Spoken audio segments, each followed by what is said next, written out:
Bom, boa tarde a todos e a todas. Queria agradecer antes o convite.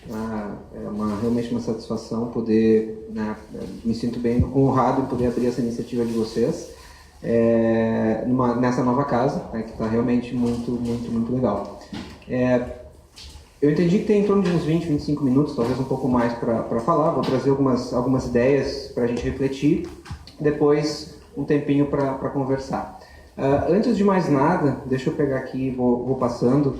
Eu queria propor primeira coisa que eu queria propor, antes da gente começar, de eu trazer aqui as minhas reflexões, é que todo mundo está com o celular aí. Então, peguem o celular de vocês, entrem nesse site aqui e vai pedir um código. Aí digitem esse código. Eu vou trocar de tela aqui e vai aparecer a mesma coisa. Deixa eu só pegar aqui. O código está aqui em cima, tá? Espera aí. Deixa eu projetar de novo.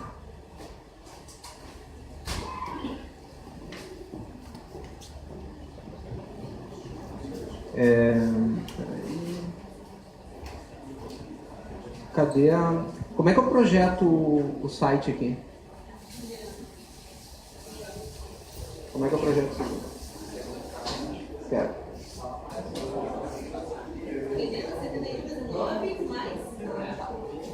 711924. Obrigado.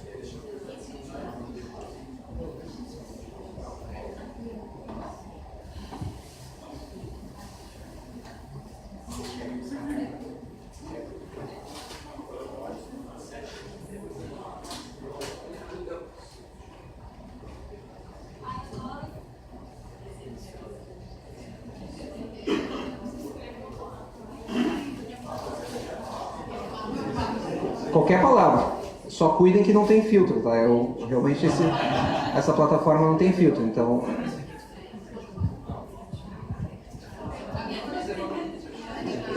Já foram 33.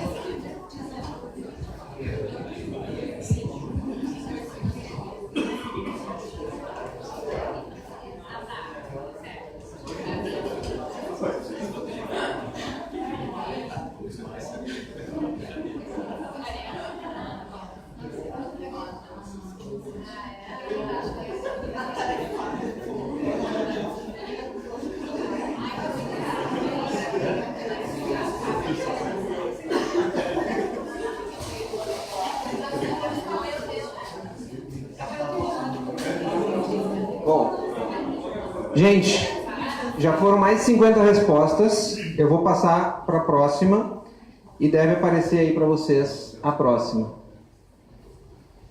Mesma coisa. Escrevam o que vier na cabeça de vocês.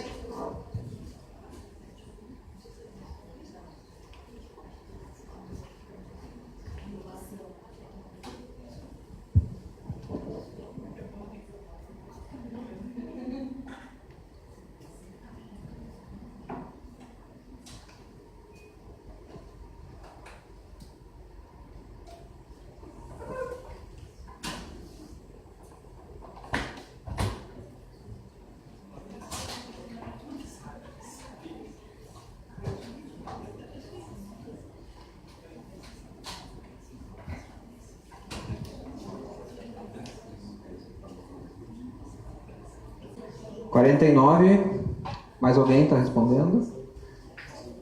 Tá. Então, a primeira foi só para quebrar o gelo, né, para vocês compartilharem como é que vocês estão se sentindo. A maioria falou feliz. Quem olhou para a nuvem, a palavra que fica maior é a que a maior parte das pessoas colocou. E aqui a pergunta, quando penso em futuro do trabalho, eu penso em... Apareceu inovação no meio, apareceu crescimento, apareceu agilidade, tecnologia, talvez como as 4 maiores frequências.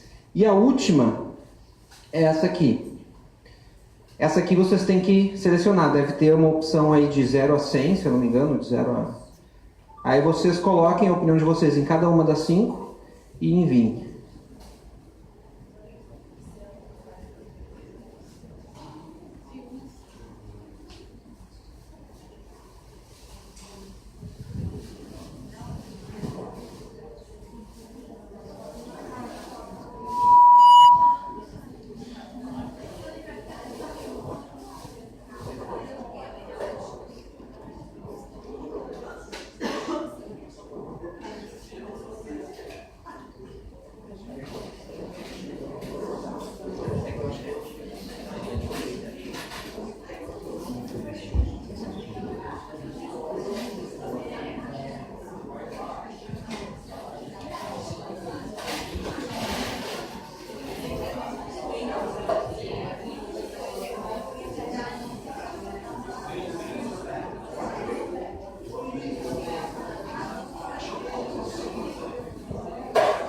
43 respostas, 45, mais alguém?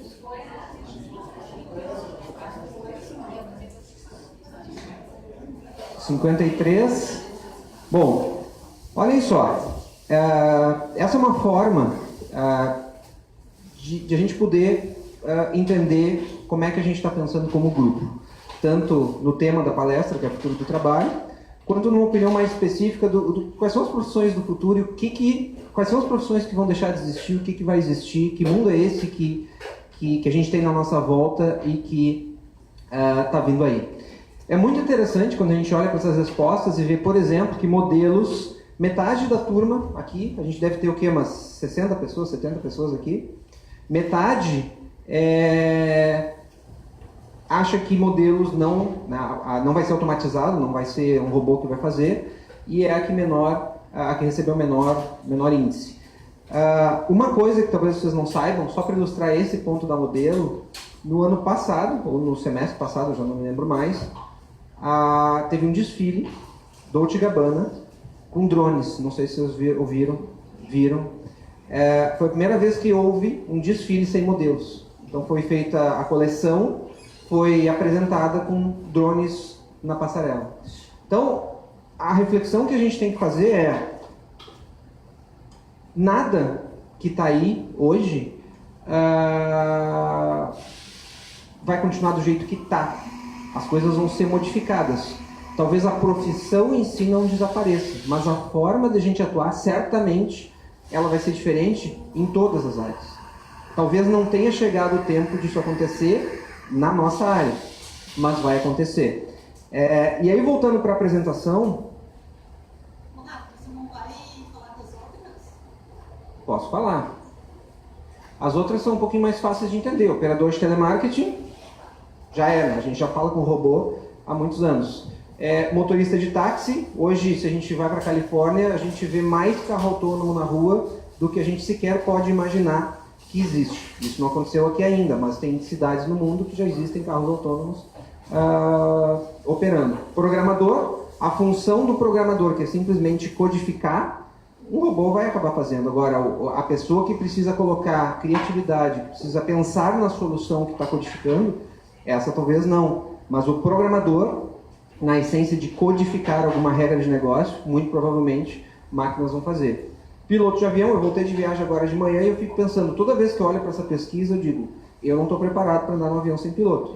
Mas sou eu. Tem gente que acredita que isso vai acontecer daqui a 2, 3 anos. Eu vou mostrar um vídeo para vocês que mostra isso. Mas, de novo, a gente tem muita coisa que está nos tirando da zona de conforto e a gente tem que simplesmente entender que isso está acontecendo. Bom, então, vamos falar um pouquinho. Eu vou controlar aqui meu tempo. Eu vou trazer algumas ideias e depois a gente discute elas. Primeiro, assim, o mundo está em transformação. Isso acho que não é novidade para ninguém. É só vocês verem essa bela sede que vocês têm aqui agora. É uma transformação. Quando a gente transforma, a gente responde àquilo que está acontecendo de novo através de coisas diferentes. Ou seja, fazer algo diferente, seja um processo diferente, um produto diferente, está associado com inovar. Mas não adianta a gente reconhecer que está tudo se transformando e que a gente quer inovar se a gente não fizer algo diferente. Eu sempre gosto de trazer a palavra ação junto de qualquer coisa, porque é muito comum, muito fácil a gente dizer que está tudo mudando, tu vê que a nossa área daqui a pouco a gente vai ter que pensar. Daqui a pouco a gente vai ter que pensar o que fazer. A gente já tem que estar pensando e agindo e fazendo alguma coisa diferente. Então, essas 3 palavrinhas são as 3 palavrinhas que vão me guiar nessa fala. Outra coisa que eu queria trazer, essa bicicleta nos Estados Unidos se chama Balance Bike. Balance Bike é uma bicicleta sem pedal, se vocês forem observar, ela não tem pedal, que as crianças, elas têm utilizado, os crianças de 3, 4 anos, meu sobrinho usou uma Balance Bike, é uma bicicleta que você empurra com o pé e se equilibra, e quem começa a fazer isso com 3, 4 anos, não tem a transição para uma bicicleta com rodinha, simplesmente não tem. Tu vai passar da Balance Bike para uma bicicleta maior com pedal sem rodinha. Eu estou dizendo isso vendo meu sobrinho, que hoje tem 6 anos, Ele começou numa Balance Bike. Por que eu trago a figura da Balance Bike? Na semana passada, a gente inaugurou a sede da Oracle no Tecnopuc e o presidente da Oracle estava lá, presidente da Oracle Brasil, o Rodrigo Galvão, e ele deu uma palestra para a gente sobre o futuro do trabalho. E ele usou essa foto. E eu disse para ele, vou começar a usar também. Porque a analogia que ele fez, que para mim me marcou e me fez todo sentido, nós temos que voltar para as nossas Balance Bikes para saber se equilibrar no que está acontecendo no mundo hoje em dia. As empresas que não souberem entender que elas têm que voltar para a Balance Bike para ver como podem fazer coisas melhores com as transformações que estão acontecendo, provavelmente vão ver os seus negócios serem atropelados por outras coisas que a gente não sabe que estão por vir. E aí a pergunta que a gente tem que fazer, o que vai acontecer daqui a 5 anos? Em 2023, o que vai acontecer em 2045? Como é que eu vou projetar o meu negócio lá na frente? A gente tem que entender que tem uma geração que está aí, alguma dessas pessoas, né, tem muito jovem no mercado de trabalho hoje que tem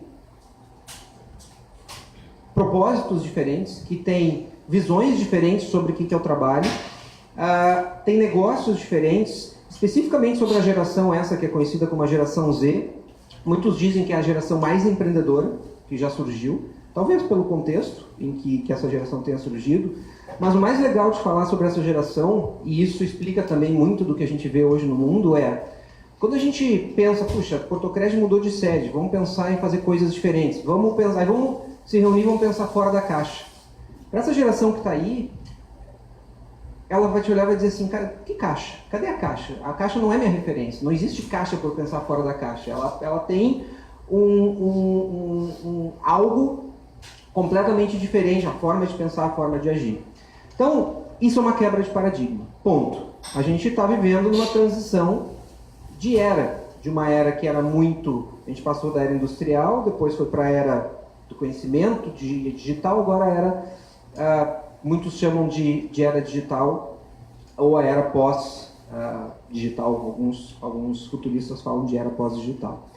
Basicamente o que a gente tem, e o que explica um pouco essa evolução e o que a gente está sentindo, é uma lei chamada Lei de Moore, que é uma lei que diz que a cada 18 meses dobra o poder computacional que nós temos. Isso explica o fato de eu ter, por exemplo, um telefone, neste caso um iPhone, eu olho para ele, olho para o iPhone que está aí disponível no mercado e digo, puxa, isso aqui é antigo. Só que isso aqui é muito bom. Porque eu preciso, ele é muito bom. Só que ele foi lançado, sei lá, 1 ano e meio, 2 anos. Mas do ponto de vista tecnológico, a capacidade dele já é muito aquém a capacidade que hoje se oferece no mercado. E isso acontece com tudo. Então a lei de Moore, se a gente pega e olha um gráfico da lei de Moore, a gente começa a entender por que a gente tem aquela sensação de que está sempre correndo atrás. Está sempre pensando que alguma coisa vai ser nova, mas na verdade alguém em algum lugar do mundo já pensou nisso na frente da gente. E isso se chama uma evolução exponencial, as famosas tecnologias exponenciais, faz com que lá no passado, a cada 18 meses dobrava, mas eu tinha uma evolução que era crescente, mas não era exponencial como eu tenho agora. E um gráfico que eu acho muito legal de mostrar quando a gente fala de futuro é esse aqui. A curva de crescimento das tecnologias exponenciais, ela é maior do que a nossa capacidade de acompanhar isso. E isso faz com que a gente tenha essa sensação de que tem muita coisa acontecendo, eu não estou conseguindo acompanhar, a gente está atrasado, tem negócios que vão nos atropelar, a gente tem que correr. Tem muita gente aí fora angustiada, pensando o que eu vou fazer da minha empresa daqui a 5, 10 anos, ou da minha carreira daqui a 5, 10 anos. E a angústia se explica um pouco por causa disso aqui. A evolução tecnológica, ela tem sido muito maior do que a nossa capacidade de entender como ser humano e se adaptar a ela. Muitos chamam de o momento iPhone quando isso aconteceu. Né? É uma ilustração de como essas coisas têm evoluído. Bom, acabou o almoço, mas esse aqui é um hambúrguer sintético. Essa foto é de um hambúrguer feita com carne de proteína de animal sem matar um animal. Em 2013, fazer essa carne custava $300 mil. 5 anos atrás. Em 2017, $12. 12 dólares. Em 2018, bom, vocês podem ler a matéria. Existem empresas que já estão fazendo isso em escala e é um negócio que está ganhando um espaço absurdo no mercado. Isso não chegou até aqui. E não sei como é que este mercado aqui responderia. Mas o fato é que é só um exemplo de uma tecnologia que está um pouquinho longe da gente, mas que já está aí. Outro exemplo, a avaliação do Airbnb é muito maior do que qualquer rede tradicional de hotéis. Parece, para quem conhece e já se hospedou usando Airbnb, talvez entenda por que isso faz sentido. Airbnb é o mesmo conceito de economia compartilhada dos carros compartilhados. O efeito Kodak, a Kodak ou Blockbuster, eu podia usar esses dois como exemplos, faz com que a gente, no mundo que a gente vive hoje, faz a gente pensar que, na verdade, primeiro, das 500 maiores empresas que existiam em 1955, 90% não existe mais. Das 40% das empresas que existiam em 2017, no ano passado, podem não existir em 2027. O que eu digo sempre, há umas 2 semanas eu fiz uma palestra em Caxias, num tema um pouquinho parecido. A diferença, além do crescimento exponencial, é que os ciclos de reaprendizagem, de renovação, eles são cada vez menores. Não é que isso nunca aconteceu. A gente discute emprego, a gente discute futuro do trabalho, a gente discute tecnologia há diversas dezenas de anos. A única diferença é que agora a gente tem ciclos menores para que essas coisas aconteçam numa velocidade muito mais rápida. E aí a pergunta é: o que vai acontecer em 2027? Ou em 2023, como eu já perguntei? Eu não sei, mas deixa eu mostrar para vocês um vídeo. O som não é o mais importante aqui, mas deem uma olhada nesse vídeo. Está saindo som.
Isso não é ficção, tá? Esse vídeo é de uma empresa que existe e vai ser operacional no ano que vem. Ano que vem vai existir isso aí. Legal ver a reação das pessoas. A gente tem, não sei se tem aqui em cima um heliponto, mas daqui a pouco isso vai ser normal. Isso é uma realidade que quando a gente olha e vê, puxa, é ficção científica, são os filmes que a gente via, sei lá, há quantos anos atrás, mas essa tecnologia está disponível. É um drone que tu vai entrar e vai te levar de um lugar para o outro a hora que tu quiser. Bom, o que mais? Um software da JP Morgan que faz o que advogados fazem em 360 mil horas. Os famosos gráficos e os estudos do Gartner que falam dos surgimentos das tecnologias e como é que essas coisas se interconectam. Então, aqui eu só estou trazendo essas informações, essa apresentação depois vai ficar disponível, mas Basicamente, o que a gente precisa refletir é, primeiro, nós estamos numa mudança de era que está passando do que a gente chamava de Revolução Industrial, porque hoje muitos chamam de Revolução Industrial 4.0, Indústria 4.0, que outros chamam de Revolução Digital e que outros já deram o nome de Revolução Pós-Digital. O que está por trás disso e que é cada vez mais discutido? É uma diferença de postura e é uma diferença de paradigma. Enquanto na lógica industrial a gente tinha uma visão muito mais de comando-controle, de escassez, ou seja, puxa, ninguém vem aqui ver o que eu estou fazendo, só se pagar. Eu passo por uma lógica, todas as empresas que estão surgindo agora, né, nesses últimos 5, 6, 7, 10 anos, adotam uma lógica digital que é basicamente entender que o mundo é não linear, conectado, multidisciplinar, exponencialmente imprevisível, que a lógica de trabalho é uma lógica de colaboração e é uma lógica de abundância. O que é uma lógica de abundância? É assim, pessoal, vocês estão proibidos de tirar foto desses slides. Quem tirar foto e quiser passar para alguém, tem que pagar. Isso é lógica de escassez. A lógica de escassez, por muitos anos, a gente entendia que quanto mais eu proteger o que eu tenho, mais eu só vou dar acesso, eu vou ter um ativo que eu vou valorizar e as pessoas vão, para ter acesso, vão ter que pagar. Mas eu posso fazer diferente, eu posso dizer assim, pessoal, esses slides depois eu vou mandar para a Maria Fernanda e vocês vão ter eles, e quem quiser, passem para quem não estava aqui, querem passar para alguém de outras empresas, fiquem bem à vontade. O que eu vou ganhar com isso? Financeiramente, nada. Mas do ponto de vista de conexão, de possibilidades de alguém conhecer o meu trabalho em função da rede, não linear, conectada, colaborativa, exponencial, adotando uma lógica de abundância, aí sim. Essa é a diferença de postura. Então muitas vezes a gente pensa, opa, eu não vou dar acesso. A gente está na era industrial, a gente está no modelo do século passado, a gente está no modelo de trabalho que era o modelo de trabalho onde a gente substituiu os braços pelas máquinas. O modelo atual, a gente está substituindo muita coisa que hoje a gente faz, ou seja, a tecnologia está fazendo muita coisa pelo nosso cérebro, para a gente poder fazer outras coisas que o ser humano é capaz de fazer e que a gente não aproveita todo o nosso potencial. A gente tem algumas informações, por exemplo, isso aqui é muito impactante. A comparação de uma diferença, eu nem estou falando de 15, 20 anos, eu estou falando de 10 anos. Se eu pegar 2006 e 2016, olhem a evolução das principais empresas em valor de mercado. 2016, Apple, Alphabet, que é a holding do Google, Microsoft, Amazon, ExxonMobil e Facebook. Olhem o que tinha em 2006. Microsoft. E isso é de 2016. A Apple tinha $500 bilhão. A Apple já vale mais de $1 trilhão. A Amazon já vale mais de $1 trilhão. Valia 362 bilhões 2 anos atrás. Vejam o que isso significa. Porém, o que a gente tem? E isso a gente tem que entender. Existe um conflito hoje na sociedade, no mundo. E esse conflito ele está em nível de pessoas, nós, profissionais, empresas, organizações, projetos, equipes, que é o quê? O pensamento digital está aí, isso não vai mudar, é só vocês olharem para essa sede nova e o que isso tem. Não é uma mesa de sinuca que faz a diferença. A mesa de sinuca é o, digamos assim, o simbólico de uma ação muito mais profunda de transformação. Que sim, está explícita através de uma mesa de sinuca, através de uma área de colaboração, mas se tiver a mesa aqui, essa mesa ficar vazia, ou essa mesa não for aproveitada na essência daquilo que se espera que se faça numa empresa com uma cultura desse século, e com uma cultura dessa época que a gente vive, que é uma época de colaboração, de transformação, a mesa vai ficar aqui. É como eu digo sempre, eu brinco, no Tecnopool, que eu tenho os prédios, mas o mais importante não é o prédio, é a interação que acontece. Se eu não consigo entender e mostrar que a interação é o ativo mais importante de um ambiente em comunidade, eu não vou ter sucesso. Qual é o problema, então? O pensamento digital vem ganhando espaço, só que nem todos vocês têm a mesma orientação. Eu tenho certeza que tem gente que está me ouvindo e está dizendo assim, pá, encontrei uma explicação para aquilo que eu estou vendo por aí. Outros estão dizendo assim, pá, o Rafael é louco, não sabe o que está falando. Por quê? Porque nem todos nós temos a mesma orientação. Para alguns vai cair a ficha daqui a pouco, para outros não vai cair a ficha. E é como a gente diz, o taxista ele foi atropelado pelo Uber porque ele não aceitou que o negócio dele estava em risco. Se vocês como profissionais não entenderem que isso está acontecendo e vai chegar em vocês, não tem problema. Como eu digo sempre, a gente tem 3 opções.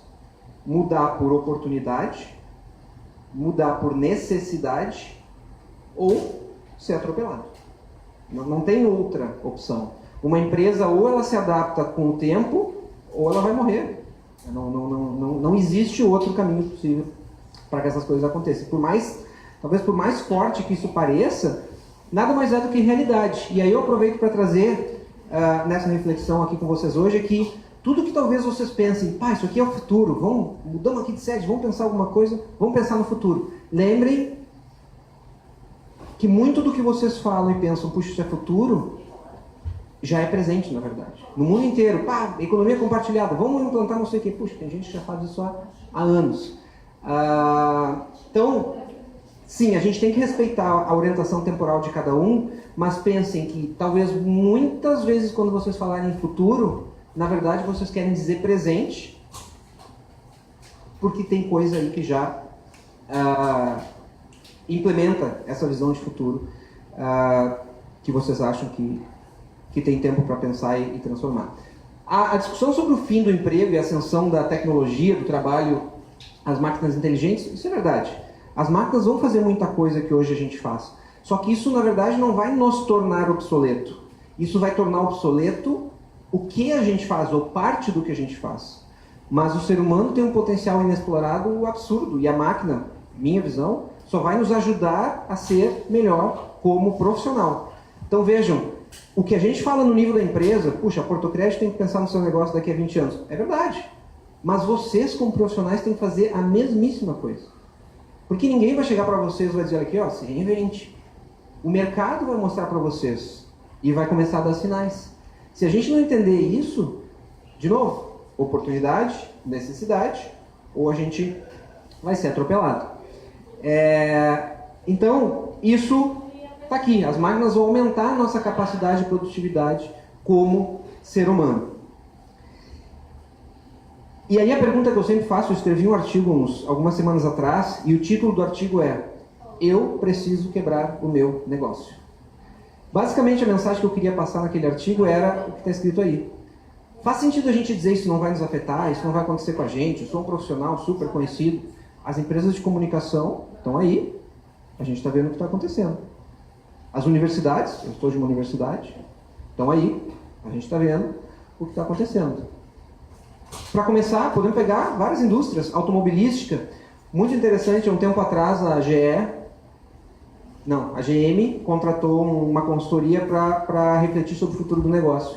E a consultoria fez a seguinte recomendação: não troque o nome da empresa, só troque o sentido. Ao invés de chamar General Motors, passe a se chamar General Mobility. Olhem a mensagem que isso tem por trás. Então, não adianta a gente querer proteger. De novo, vou pegar o exemplo do taxista do Uber. A questão é só quanto tempo tu vai conseguir resistir. Não porque alguma coisa é incorreta e ilegal. Simplesmente, tudo que vai ser feito porque o mundo está caminhando numa velocidade exponencial. A gente tem a sensação de que não está conseguindo acompanhar. E nós não vamos conseguir parar isso. A gente tem que, de alguma forma, entender como a gente pode aproveitar isso que está acontecendo.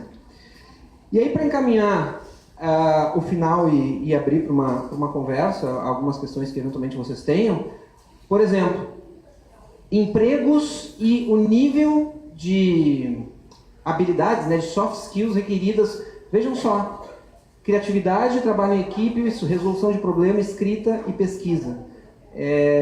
Parte do perfil do que é necessário para o profissional do futuro. 60% dos jovens estão aprendendo profissões que vão deixar de existir. Isso é algo que a gente sabe que está acontecendo e por isso que as universidades estão tentando se reinventar. Mas a mensagem que eu queria deixar para vocês é bem simples. A era que a gente está vivendo é uma era de disrupção. É uma era em que a gente pode construir coisas que antes eram impossíveis. Não existe o impossível. Existe só encontrar pessoas certas, com habilidades certas, no momento certo para fazer. Talvez a sua ideia maluca de hoje, talvez hoje ela não faça sentido. Daqui a 6 meses ela possa passar, ela talvez vá fazer. Ou daqui a 2 meses talvez ela vá fazer. Então, sempre quando vocês pensarem, puxa, isso aqui é uma maluquice, eu sempre brinco com as empresas do Tecnopuc. Se vocês tiverem, eu falo para todas, se vocês tiverem qualquer ideia que a reação de vocês seja, não vou falar com o Tecnopuc, isso aqui é meio maluco. Quando vocês tiverem esse pensamento, eu digo sempre, marque uma reunião com a gente. Porque é exatamente nesse momento que a gente quer entender que maluquice é essa, porque essa maluquice essa maluquice é da teimosia de... bom, tá ali, né? Não preciso nem falar mais, é só virarem ali e tá ali. Muitas ideias empreendedoras pareceram malucas, estúpidas e caras. E então, no fim, estarão certas. Eu nem tinha visto a frase, agora que eu vi. Eu estava viajando agora essa semana, estava na Finlândia, e eu fui numa loja, tá lá, que aqui pra gente seria uma Americanas. E na estante, pena que eu não trouxe, tá no celular, tem uma caixa, uma caneta para imprimir objetos 3D. Custava 50 euros. Eu podia ter comprado, ter dado de presente para minha filha, e ela imprimiu uma boneca. Isso já existe. Aqui é um exemplo de como impressão 3D está sendo unida com Deep Learning, Machine Learning. Então vejam, essas coisas estão acontecendo do nosso lado e a gente não tem que se desesperar, a gente não tem que se angustiar, a gente só tem que entender como é que a gente pode se posicionar e tirar vantagem disso, nisso tudo que está acontecendo. Sempre lembrando que toda e qualquer inovação depende de conhecimento, toda e qualquer inovação depende de a gente ajustar o nosso modelo mental, não é só o ambiente é um começo, o ambiente é muito legal, respirar um ar diferente, um ambiente que propicia esse tipo de interação é legal, mas a gente tem que saber aproveitar o ambiente com esse mindset diferente, ou seja, quebrar o paradigma de fato para uma forma diferente de fazer as coisas, e isso vale para todos os níveis, então voltando ao que eu falei antes, transformar, inovar e agir. A mensagem aqui é de sim, o mundo está em transformação, sim, a gente tem que inovar, mas para fazer isso a gente vai ter que agir. Uma frase que eu gosto muito de usar com a minha equipe no Tecno, que o título do artigo é Contrate pessoas boas, que é o lema do Facebook. Contrate pessoas boas e deixe elas em paz. Eu não sei se essa minha fala aqui, ou essas minhas falas estão deixando mais problemas ou mais soluções, mas como eu vou embora daqui uns 20 minutos, meia hora, depois vocês me contem, tá? Mas eu uso isso com a minha equipe. Se eu não entender que o mundo atual, eu tenho que ter gente boa com autonomia para fazer o que a pessoa acha correto, eu digo sempre, tu vai errar para aprender, eu não vou evitar o teu erro. Se esse erro não compromete o negócio, deixa a pessoa errar para ela aprender. O ciclo de aprendizado, se ele for curto, é um ciclo que vai fazer o profissional ser ele vai se tornar um profissional muito mais qualificado, muito mais rápido.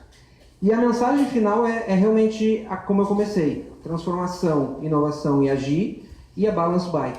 Lembrem sempre que vocês tiverem essa angústia de pensar o que está acontecendo no mundo, como é que a gente vai se posicionar como pessoas profissionais, como empresa, como negócio, lembrem que é muito bom voltar para a Balance Bike e tentar se reequilibrar no mundo que a gente não está acostumado a viver. Alguns já nasceram nesse mundo.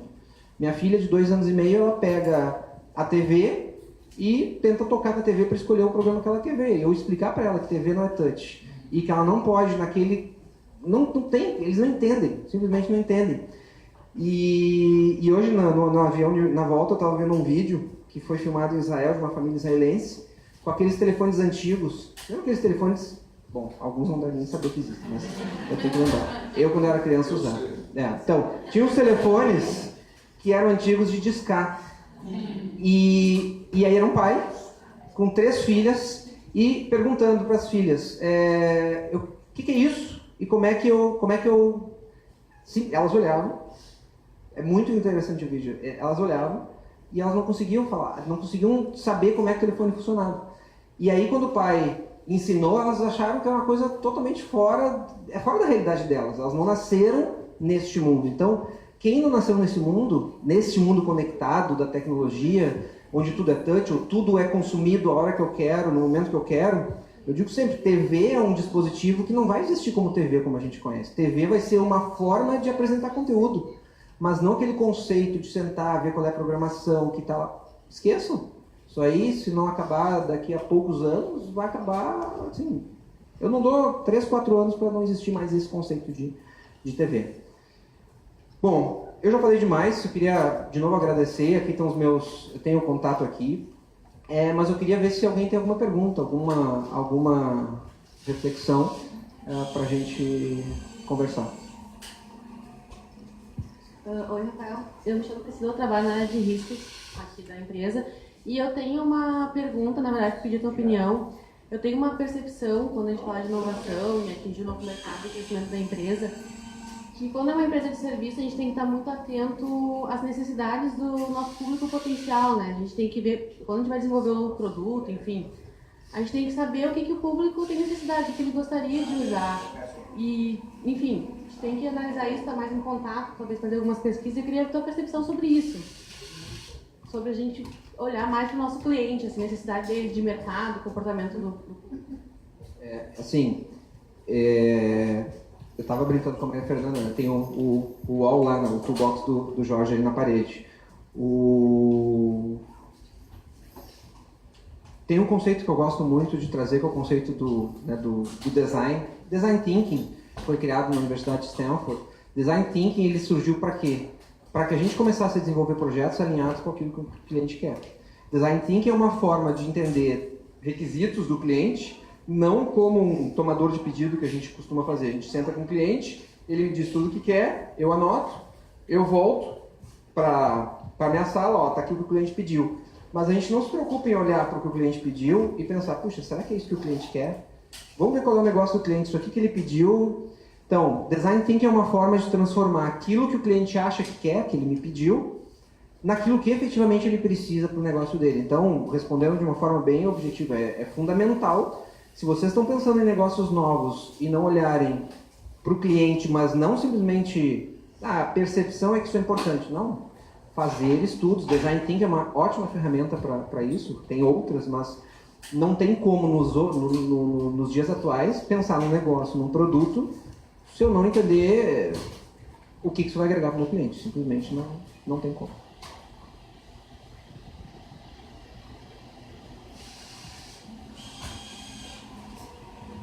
Mais alguém?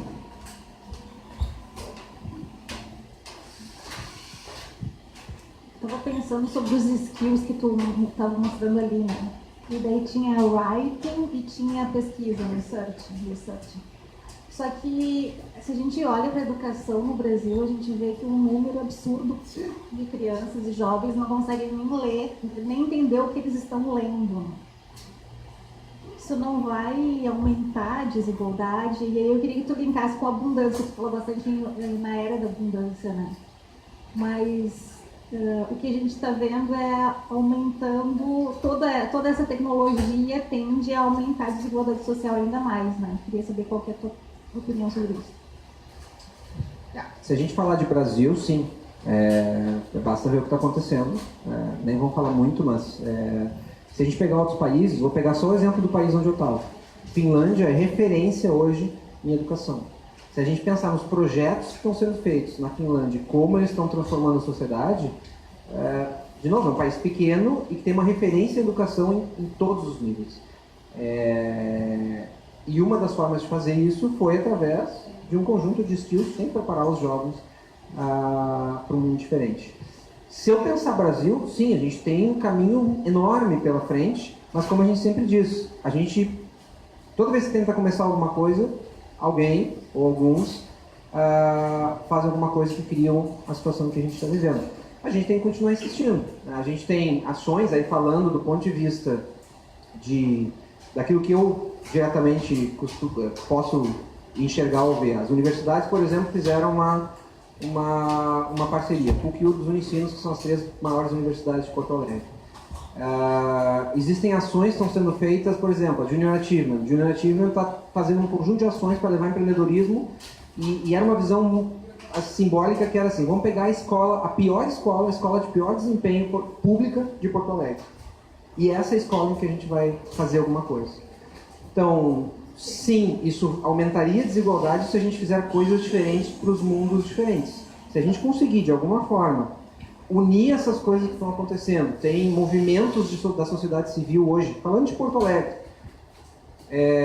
Eu posso contar pelo menos uns 10 movimentos diferentes, temas diferentes. Um deles se chama Poa Inquieta, que reúne mais de 300 pessoas, que pensam em ações para transformar a cidade em diversos níveis, diversas formas.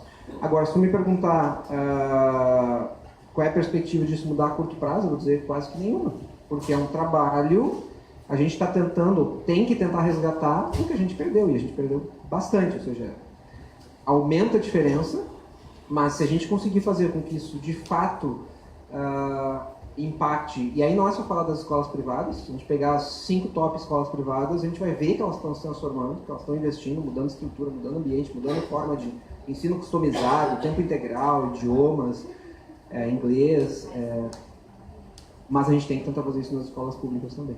E levar isso para as universidades e tentar fazer com que isso seja algo como esses países de referência fizeram. Finlândia é um deles, Chile é um país que fez isso. Portugal, eu me lembro, a gente tinha uma empresa portuguesa no Tecnopuc que sofreu com a crise portuguesa. Eu me lembro de como eles descreviam a situação em Portugal. Portugal é referência agora em empreendedorismo e inovação. Um monte de brasileiros estão emigrando para Portugal. Então, dá para fazer? Dá. Tem que ter uma série de elementos e a gente tem que buscar. Independente de situação política, porque a política a cada 4 anos muda, como a gente sempre diz. Por que a parceria das universidades foi feita com as universidades? Justamente porque as universidades têm, de alguma forma, entre aspas, talvez uma estabilidade maior para dizer... nenhum futuro governador, seja quem for eleito, vai chegar e vai dizer, essa parceria aqui não... Porque a parceria já está constituída. Existem ações que vão andar independente de governo, independente do que surge. Recife fez isso com o Porto Digital. O Porto Digital é um parque tecnológico no centro de Recife, é uma OS, uma organização social, que tem um contrato de gestão com o governo do estado de Pernambuco, e Porto Digital existe há mais de 15 anos, independente de governo. Mas enfim, isso é um papo para a gente pode discutir isso exaustivamente, é um tema que não acaba. Olá, eu vou ter um posicionamento um pouco mais resistente, mas acho que a ideia é provocar as pessoas mesmo. No nosso setor, no setor financeiro, quem trabalha com tecnologia pura e simplesmente tem um bom valor de mercado projetado, porém a lucratividade não é tão representativa assim. E a gente repensa negócio e entende que o ambiente colaborativo e as próprias startups e fintechs, elas trabalham inicialmente buscando uma solução com foco no cliente e depois elas buscam monetarizar essa atividade, essa solução que elas descobriram. E eu queria saber qual é o teu posicionamento sobre isso, tendo em vista que as instituições que estão mais fora da caixa dentro do nosso setor e o próprio digital dos bancos tradicionais não é a parte mais lucrativa da operação. O que dá lucro ainda é o tradicional. Queria que tu te posicionasse quanto a isso. Legal. Para mim é simples. A gente tem que se reinventar e nem todo mundo encontrou ou vai encontrar uma resposta simplesmente, vou mudar o negócio da Porto Crédito. Não é assim. Tem uma tradição, tu tem um produto ou um conjunto de produtos que fazem sentido. Se eu pegar as financeiras ou os bancos, nenhum fez uma mudança radical. Agora, quem está fazendo mudança radical é quem não tinha nada. Nubank acabou de receber um aporte, não me lembro de quanto, 200 milhões. Tem uma startup agora que foi divulgada no Vale do Silício de 2 brasileiros, o nome é Brex, se eu não me engano, de popularização de uso de cartão de crédito. Os guris tinham uma empresa em São Paulo, venderam, foram para os Estados Unidos, abriram uma empresa e agora receberam um aporte de não sei quantos milhões, acho que de 125 milhões de dólares. Abriram há 2 anos a empresa, o que faz com que essa empresa passe a valer mais de 1 bi de dólares. Procurem, acho que é Henrique o nome de um, se chama Brex, a startup. Então, só que é um caminho sem volta, ou seja, vocês vão ter que se reinventar, de alguma forma vão ter que oferecer produtos diferentes. Eu tenho contas digitais e quando eu olho para o meu banco tradicional, a minha cabeça não pensa em voltar para essa forma de fazer, pensa em quando é que este meu banco vai fazer a mesma coisa que os outros fazem, ou quando é que eu vou deixar de ser cliente deste banco para ser cliente de um banco que me oferece muito mais coisas que eu preciso no mundo atual.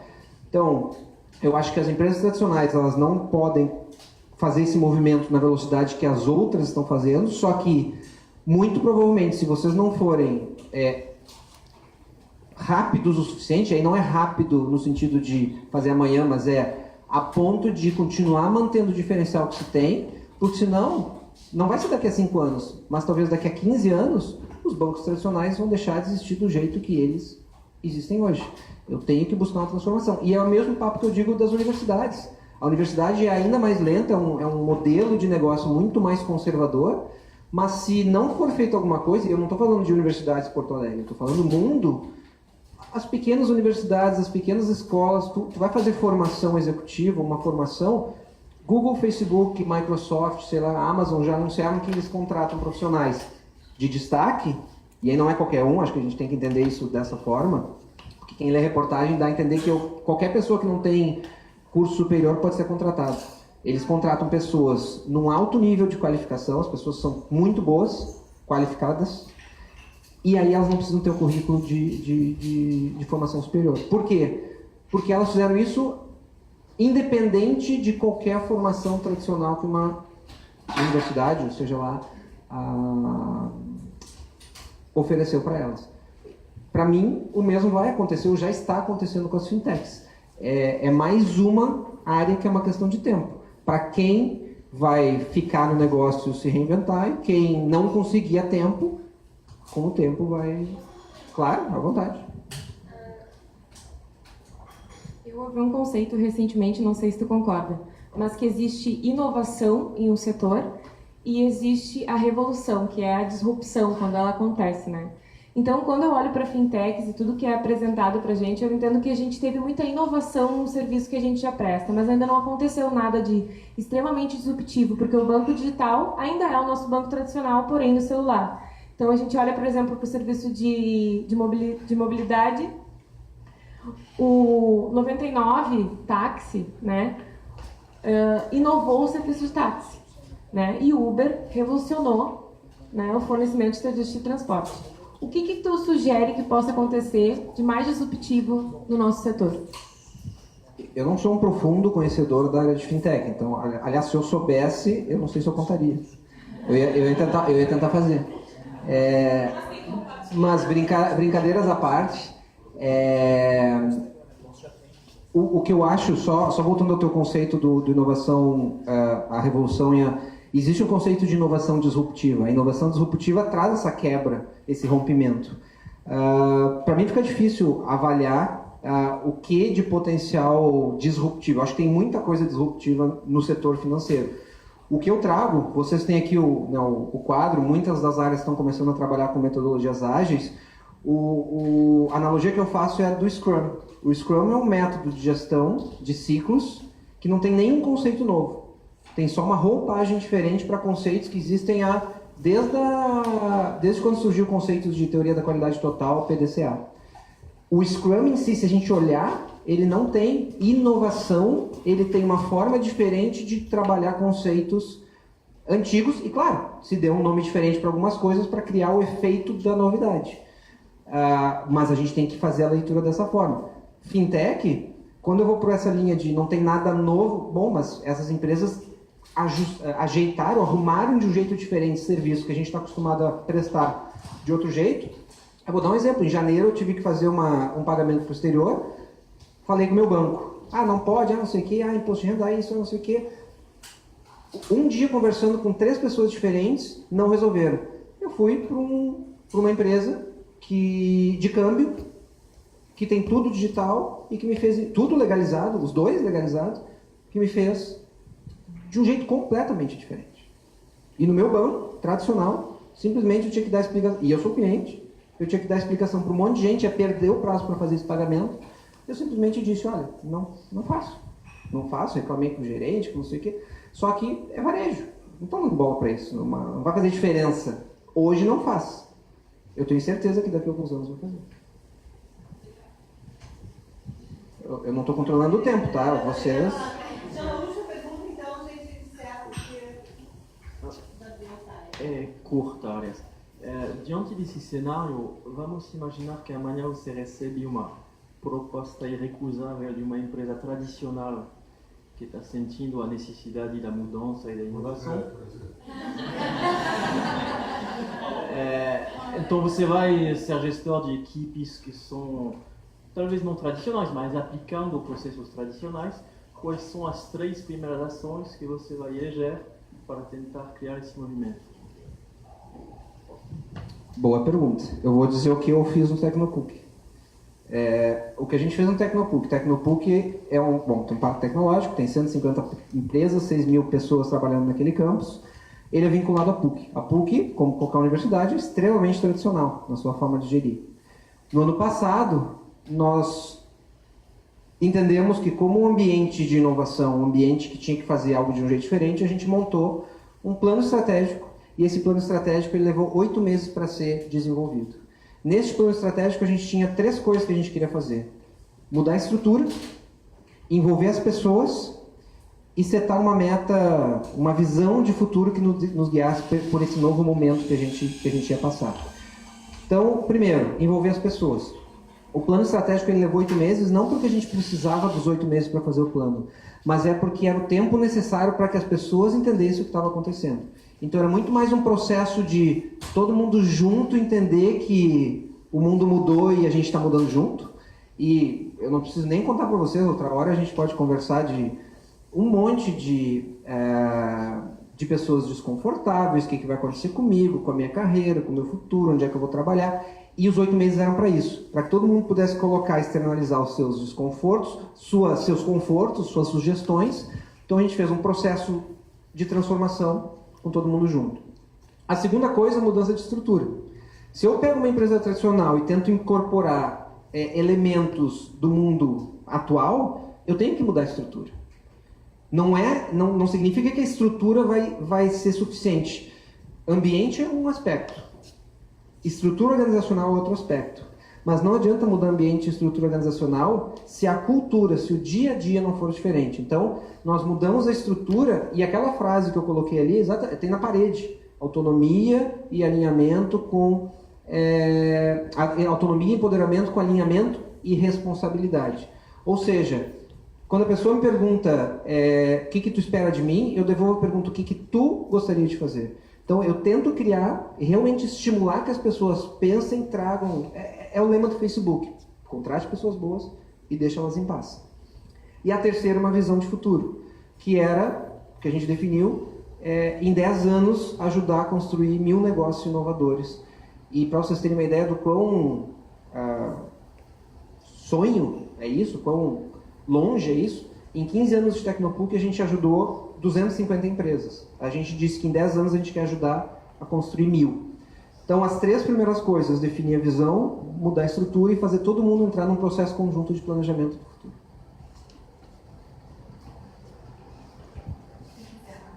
Bom, gente, eu queria agradecer. Tem o meu contato ali, fiquem muito à vontade de me acessar, enfim, estou super à disposição que precisar, e o material, a apresentação depois eu vou deixar com as meninas aqui. Muito obrigado.